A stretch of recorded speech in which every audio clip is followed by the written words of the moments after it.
Alright, take 300 of me trying to film this 3,000 gallon tank that we built. I keep messing up, so hopefully this is the last time I have to go through this.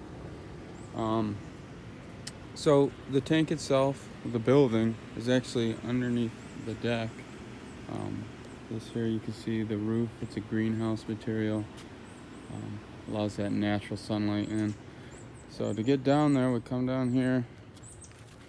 All this actually, I'm really big into landscaping. This is, me and my dad, we did all this a couple years ago. So down here is actually a nice little viewing area for the outside panel, which is 8 feet by 4 feet. And the acrylic is 1.5 inches thick.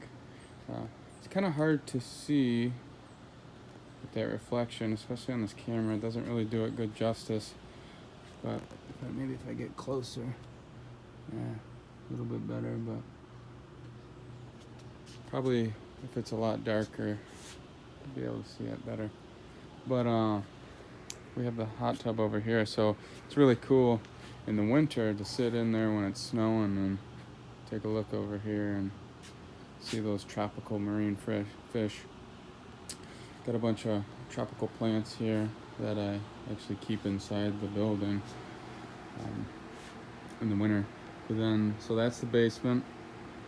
Some of the patios getting redone. But to actually get inside, you come through here into this door, which is a screen door right now, because it gets so hot in here during the winter, or the summer rather.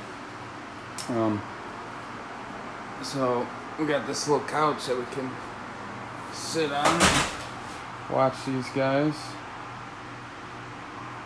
You can tell I've been neglecting the glass. There's a lot of algae on there. Supposedly these mag floats are good for up to 2-inch thick acrylic, but they have a hard time with just 1.5 inches, so probably about once a month in the summer I gotta get in there and actually scrape it manually. It's just too deep to do it from the outside, so it's a lot easier just to get in, believe it or not. So over here, let me turn these lights on. You can get a better idea of what it actually looks like. So there's the couch. There's the brick wall from the house. You can see where the actual dirt line was, where it's all stained. Still got to figure out how to clean that up better. I tried power washing it when we were actually building it, but obviously it didn't work too well. So in the meantime, we just got this little couch there, block some of that. These guys, they're all begging for food every time I come in here. There's a sliding door. You can see it's a little cockeyed, and beating up the drywall. So that's another thing I got to work on. I got to figure out a better system for that. So what I can show you here, this is actually blinds that I ordered online that custom fit this size. See, this is how I get to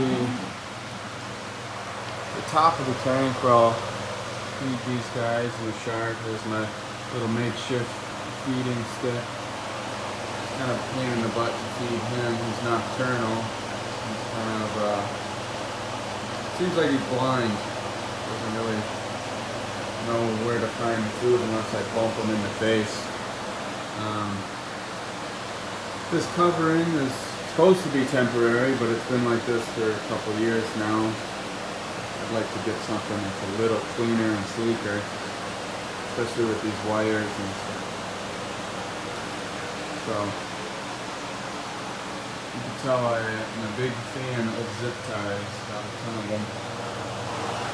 There's actually, you can see the 180 gallon. That's the first actual saltwater tank that we started with. That's been repurposed as a Refugium. We'll go into that room in just a second, but I'll show you this. So this camera's not very good for close-ups, but it's kind of like a hidden door. It's hides the filter room. It's really heavy. We got this wheel down here to support it, or else those hinges would fall off, but we got lots of sound deadening stuff on there. So then in here, we got run-of-the-mill filtration, overflow, 3 2-inch bulkheads overflowing into some filter socks to help deaden the sound of running water. Then in here we got some rock rubble for denitrification, and then the skimmer inlet to a Aqua CEV 1000. Seems like they don't really make them anymore. I tried looking online, which is a shame because it works pretty good. It fills a 5-gallon bucket about a week, especially with that shark. Puts out a lot of waste.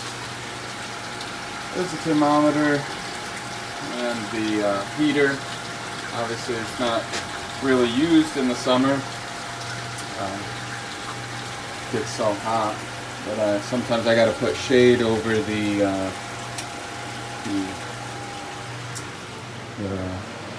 glass. I'll throw a tarp over that. It's trying to figure something out, so it's a little bit better for that.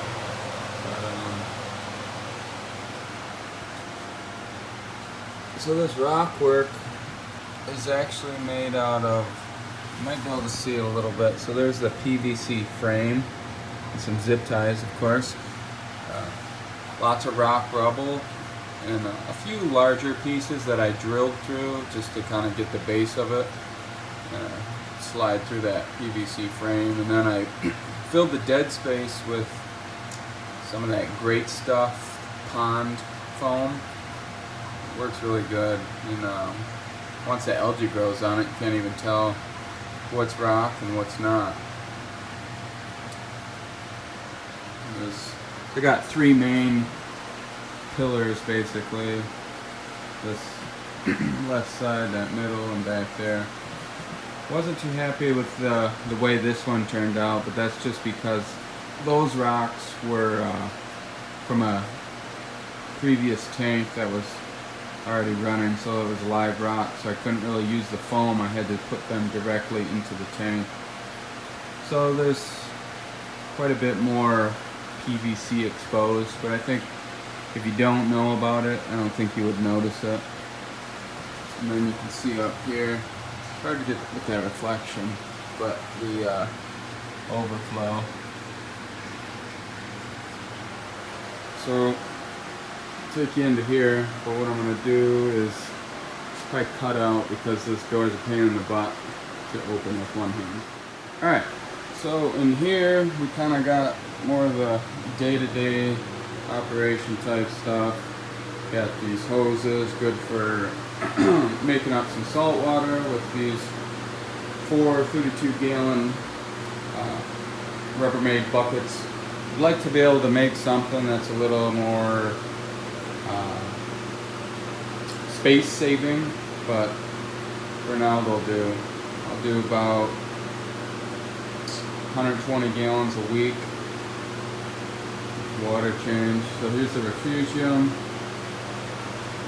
Not too much going on in here, just a lot of Aptasia, Polypa, and it's too hard with the reflection, but there's some Cato up there.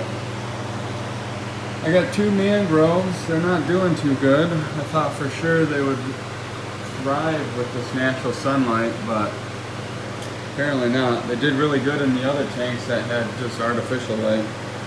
So I don't know what the deal is with that. Then we got some circulation with the reflow hammerhead. Don't remember what this brand is, but it's works pretty good. That powers the UV sterilizer. This thing is a monster. 150 watt Pentair. Right now I have it unplugged because it puts out a lot of heat in the summer. So that's one of the ways that I try to combat that heat. So that's a top view.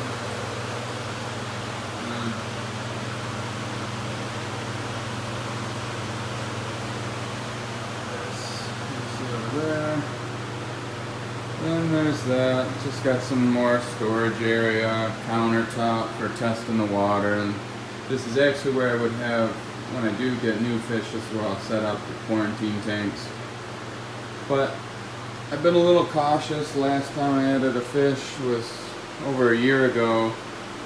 And knock on wood, there wasn't any problems, but I have had pretty disastrous results with adding new fish even after quarantining, so I'm a little gun shy, so I think I might stick with these for a few years, see how it goes. And there's the way out. Filters. Try to get some videos of feeding a shark one of these days. He doesn't eat often, just a couple times a week.